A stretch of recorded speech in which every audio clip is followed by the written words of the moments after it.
এই ভিডিওতে আমরা দেখাবো বরিশালের 3টা হিডেন টুরিস্ট স্পট যেখানে বরিশাল শহর থেকে মাত্র একদিনেই ঘুরে আসা যায়।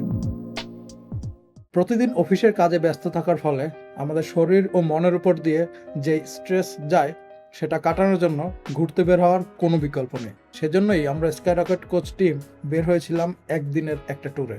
ভোর 5টায় আমাদের রওনা করার কথা থাকলেও আমাদের রওনা দিতে দিতে 5:30 বেজে যায়। অফিসের সামনে থেকেই রিজার্ভ করা 3 হুইলারে করে আমরা রওনা দেই আমাদের প্রথম গন্তব্যের উদ্দেশ্যে। বরিশাল শহর থেকে পায়রা সেতু হয়ে আমরা প্রথমেই থামি পটুয়াখালীতে। তখন অলরেডি সকাল 7:30 বেজে গেছে। পটুয়াখালীর একটা রেস্টুরেন্টে আমরা সকালের নাস্তা করি। 140 টাকায় বেশ সুস্বাদু খাসির মাংসের খিচুড়ি খেয়ে আমরা আবারও রওনা দেই আমাদের গন্তব্যের উদ্দেশ্যে। আচ্ছা, আমাদের আজকের ট্যুরের প্রথম গন্তব্যের নামটাই তো আপনাদের বলতে ভুলে গেছি। আমাদের প্রথম স্পট হচ্ছে বরগুনা জেলার তালতলী উপজেলার ট্যাংরাগিরি ইকো পার্ক। তো যেতে যেতে এখানে আসার কিছু জরুরি তথ্য আপনাদের সাথে শেয়ার করি।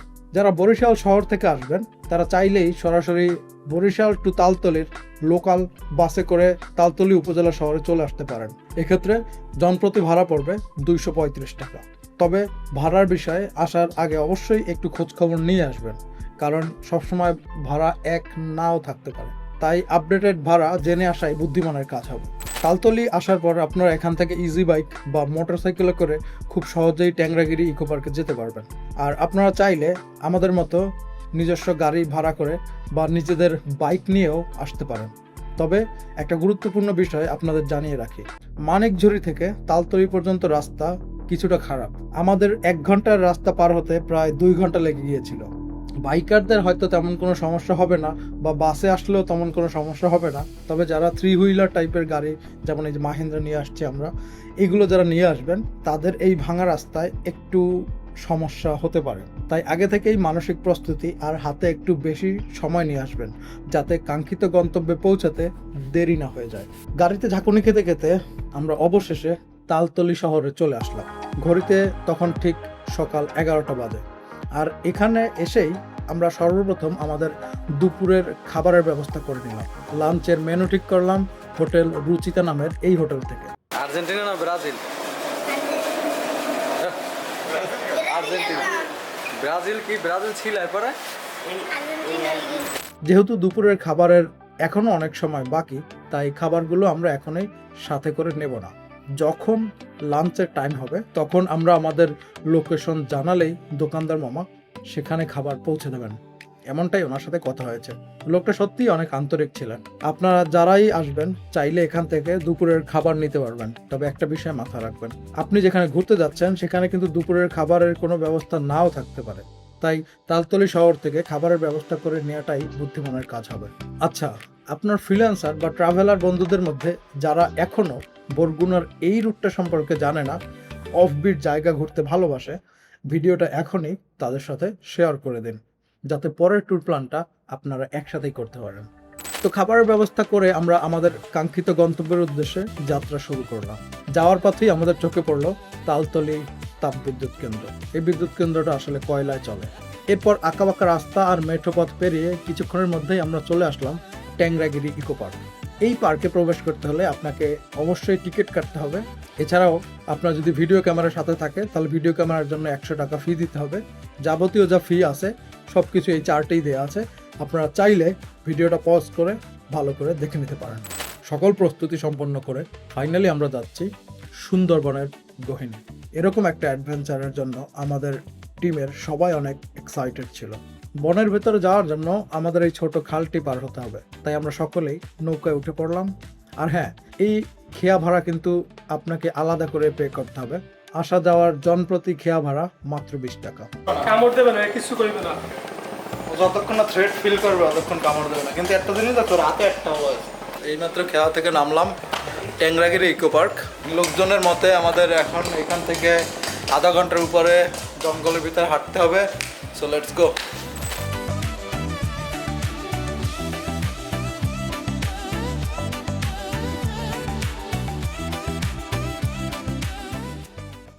বনের মধ্যে ঢোকা শুরুতেই এমন একটা জিনিস দেখবো সেটা আমরা কেউই ভাবিনি। উন্মুক্ত পরিবেশে হরিণের এমন বিচরণ দেখে আমরা সত্যিই মুগ্ধ হয়েছিলাম। এখানে শুরুতে একটা হরিণ ছিল, পরবর্তীতে আরও একটা হরিণ এসে যুক্ত হয়। লোকাল মানুষের ভাষ্যমতে এই বনের ভেতরে অসংখ্য হরিণ রয়েছে, যারা এখন একদমই উন্মুক্ত অবস্থায় পুরো বন জুড়ে ঘুরে বেড়ায়। আগে এই পার্কের দেয়ালগুলো বদ্ধ অবস্থায় ছিল, যার ফলে একসাথে অনেক হরিণ দেখা যেত। কিন্তু বর্তমানে এই দেয়ালগুলো আগের মতো বদ্ধ নেই, যার কারণে হরিণগুলো এখন একদম স্বাধীনভাবে বনের মধ্যে বিচরণ করে। হরিণ দেখতে দেখতেই আমরা এখানে অনেকটা সময় কাটিয়ে দিই। আপনারা যদি আমাদের মতো ভাগ্যবান হয়ে থাকেন, তাহলে বনের শুরুতেই এমন হরিণের দেখা পেয়ে যাবেন। এরপরে আমরা আবার হাঁটতে শুরু করলাম গহীন অরণ্যের ভিতরে, নতুন কিছু দেখার প্রবল এক্সাইটমেন্ট নিয়ে। অচেনা নানা ধরনের পাখির ডাক আমাদের এই পথ চলাকে আরো বেশি রোমাঞ্চিত করে তুলেছিল। এছাড়া পথের মধ্যে দেখা হলো কিছু মানুষের সাথে, যারা জীবিকার তাগিদে এই গহীন অরণ্যে এসেছিলেন মধু আহরণ করতে এবং কাঁকড়া ধরতে। যে বন আমাদের কাছে একটা টুরিস্ট স্পট, সেই বনই এইখানকার বহু মানুষের জীবিকার একমাত্র উৎস। এইসব জিনিস ভাবতে ভাবতেই আমরা সামনের দিকে এগিয়ে যাচ্ছি। আমরা এখন আছি সুন্দরবনের হারিয়ে যাওয়া একটি অংশ। এই অংশটির নাম ট্যাংরাগিরি ইকো পার্ক। এটা সুন্দরবনের যেসব ফিচার আছে এই জায়গায় সবগুলো ফিচারই দেখতে পাওয়া যায়, এবং জীব বৈচিত্র্যের যে বিষয়টা সেটাও এখানে দেখতে পাওয়া যায়। এটা একসময় মূল সুন্দরবনের অংশ ছিল, তবে কালের বিবর্তনে এবং বিষখালী পায়রা সহ অন্যান্য নদীর স্রোতের ফলে পলি জমতে জমতে এবং ভাঙনের ফলে এই অংশটা মূল সুন্দরবন থেকে আলাদা হয়ে যায়, এবং এখানে গড়ে ওঠে আলাদা একটা ইকোসিস্টেম। এবং আরেকটা মজার বিষয় হচ্ছে, আমরা অনেকেই এতদিন জানতাম যে বাংলাদেশের ম্যানগ্রোভ জঙ্গল বলতে শুধুমাত্র আমরা সুন্দরবনকেই জানতাম, কিন্তু এই যে অংশটায় আমরা দাঁড়িয়ে আছি এটা হচ্ছে বাংলাদেশের দ্বিতীয় বৃহত্তম ম্যানগ্রোভ অঞ্চল। ট্যাংরাগিরি ইকো পার্ক স্থানীয়দের কাছে ফাত্রার বন নামেও পরিচিত, এবং 1960 সালের 4 জুন তৎকালীন যেই প্রশাসন ছিল, তৎকালীন যে সরকার ছিল, তারা এই অংশটাকে একটা সংরক্ষিত বন হিসেবে ঘোষণা করে। আপনারা যদি সুন্দরবনের আগেও সুন্দরবনের অনুভূতি নিতে চান, তাহলে অবশ্যই ভিজিট করবেন ট্যাংরাগিরি ইকো পার্ক। আমরা টিমসহ এখানে খুবই ভালো লাগছে। এই যে এদিকে দেখা যাচ্ছে যে শ্বাসমূলগুলো আমরা সচরাচর সুন্দরবনে দেখতে পাই, এখানেও ঠিক সেম ফিচার আমরা দেখতে পাচ্ছি, এবং এটা আসলে আমরা মজা করে বলতে পারি সুন্দরবনের ছোট ভাই। Anyway, long way to go. আরেকটা গুরুত্বপূর্ণ তথ্য দিয়ে রাখি, আপনারা যদি এখানে আসতে চান তাহলে অবশ্যই মশা নিধন করে অথবা মশার জন্য একটা প্রোটেকশন নিয়ে আসবেন। আমাদের ক্ষেত্রে আমরা ব্যবহার করেছি ওডোমাস, যেই অয়েনমেন্টটা আছে ওইটা আমরা সব জায়গায় বডিতে লাগিয়ে এসেছি, কিন্তু দেখেন ওডোমাস লাগানোর পরেও আমাদের আসলে মশার অ্যাটাক থেকে সম্পূর্ণভাবে বাঁচা সম্ভব হচ্ছে না। তাহলে ভাবেন, যদি আমাদের এই প্রোটেকশনটা না থাকতো, ওডোমাস না থাকতো, তাহলে আমাদের কী পরিমাণ মশার প্রবলেম সহ্য করতে হতো। সো আপনারা যারাই আসবেন অবশ্যই মাথায় রাখবেন এই মশার জন্য একটা ব্যবস্থা যেন আপনারা করে আসেন, আদারওয়াইজ এটা আপনাকে স্বাস্থ্য ঝুঁকিতে ফেলতে পারে।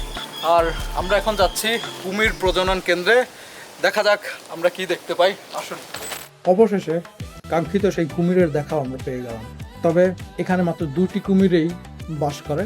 এর মধ্যে আমরা একটা কুমিরের দেখা পেয়েছিলাম, আর বাকি কুমিরটি হয়তো পানির মধ্যে ছিল, তাই দেখতে পাইনি। এবং এরপরে খুবই ইন্টারেস্টিং আরেকটা ব্যাপার আমরা জানতে পেরেছিলাম যে এই কুমিরটা এখানে কোথাও ডিম পেড়েছে, যদিও আমরা সেই ডিমও দেখতে পাইনি। তো কুমির দেখা শেষ করে আমরা এখন যাচ্ছি আমাদের পরবর্তী গন্তব্যের উদ্দেশ্যে। পরবর্তী গন্তব্যে রওনা দেওয়ার আগেই আমরা সকালে ঠিক করে আসা সেই হোটেলের মালিককে জানিয়ে দিলাম আমাদের দুপুরের খাবারটা কোথায় পাঠাতে হবে। আর আমাদের পরবর্তী গন্তব্য হচ্ছে নিদ্রার চর। আমরা ঠিক করেছি দুপুরের খাবারটা আমরা নিদ্রার চরে বসেই খাবো।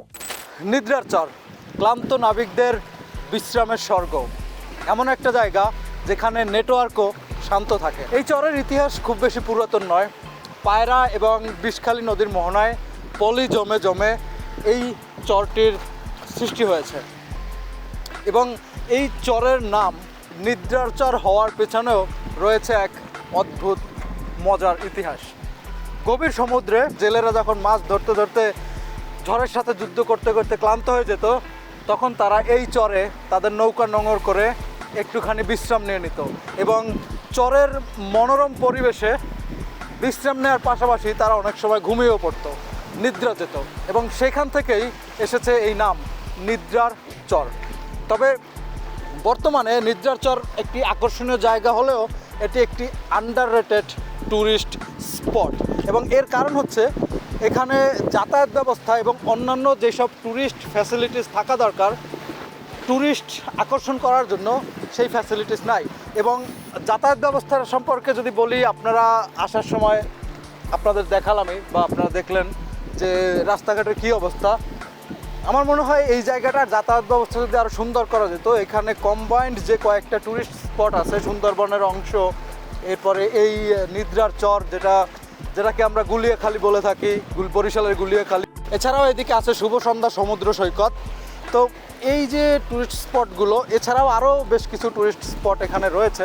শুধুমাত্র যাতায়াত ব্যবস্থা ভালো থাকলে এই ট্যুরিস্ট স্পটে আসলে অনেক বেশি ট্যুরিস্ট আসতো এবং এইখানকার মানুষের যে জীবনযাত্রা সেটা আমার মনে হয় ওই ট্যুরিস্ট আসার ফলে একটু উন্নত হতো। এখন আমাদের প্ল্যান সমুদ্রের পানিতে পা ভেজানো, সারাদিনের ক্লান্তি একটু দূর করা। আমাদের সাথেই থাকুন।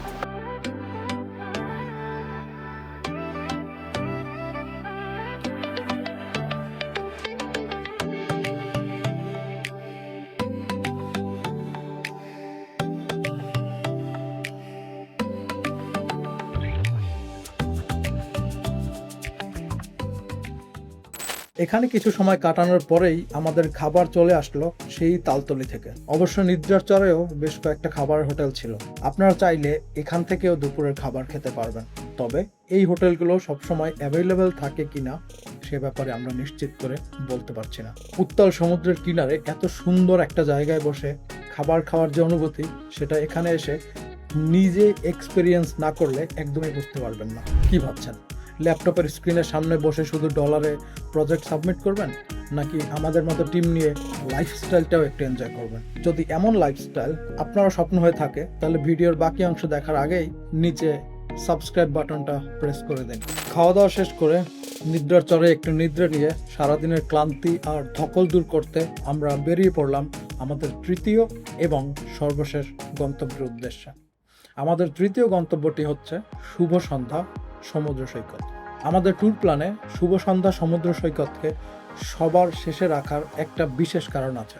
কারণটা হচ্ছে, আমরা জানতাম সারাদিন আমাদের শরীরের উপর দিয়ে অনেক ধকল যাবে, আর সারাদিনের সেই ক্লান্তি দূর করার জন্য এর চেয়ে পারফেক্ট অপশন আর হতেই পারে না। তাই আপনারা যারা আমাদের মতো একই সাথে এই তিনটে স্পট ঘুরতে আসবেন, তারা চাইলে শুভ সন্ধ্যা সি বিচকে একদমই শেষে রাখতে পারেন। এখানকার পানিতে কুয়াকাটা সি বিচের মতো অতিরিক্ত লবণ এবং বালু নেই, যার ফলে এখানে একবার নামলে আপনার আর উঠতেই মন চাইবে না।